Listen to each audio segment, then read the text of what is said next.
So we're replacing the battery on a 2017 to 2022 Honda CRV. The tools required to remove this battery: a ratchet and a 10mm deep socket. First step we're going to want to do is remove our negative battery terminal.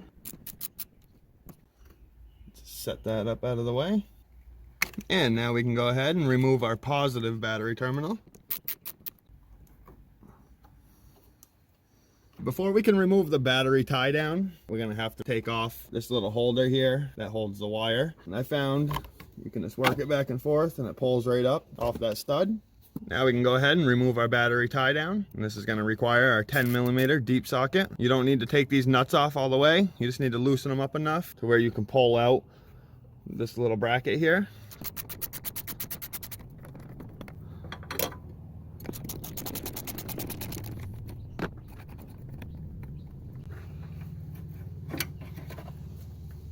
And there's our tie down. Now just move your wires out of the way and you should be able to grab your battery.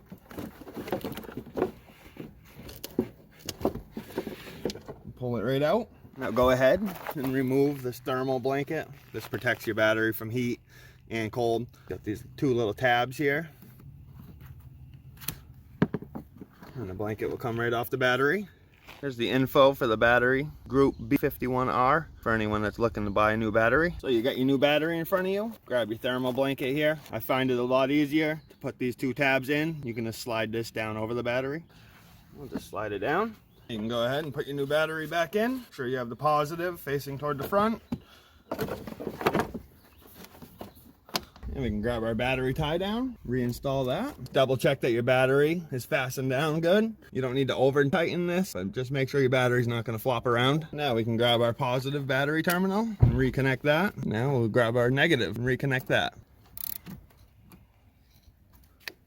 So after you replace your battery, you're going to have all these brake system problems. You can see all the stuff popping up on the screen right here. All you have to do is take your car for a little ride down the road and everything will recalibrate. I just drove about 100 feet down the road and everything was all recalibrated. If this video helped you guys out, if you could give it a like. If you have any questions, leave a comment. And if you're not subscribed to my channel, hit that subscribe button.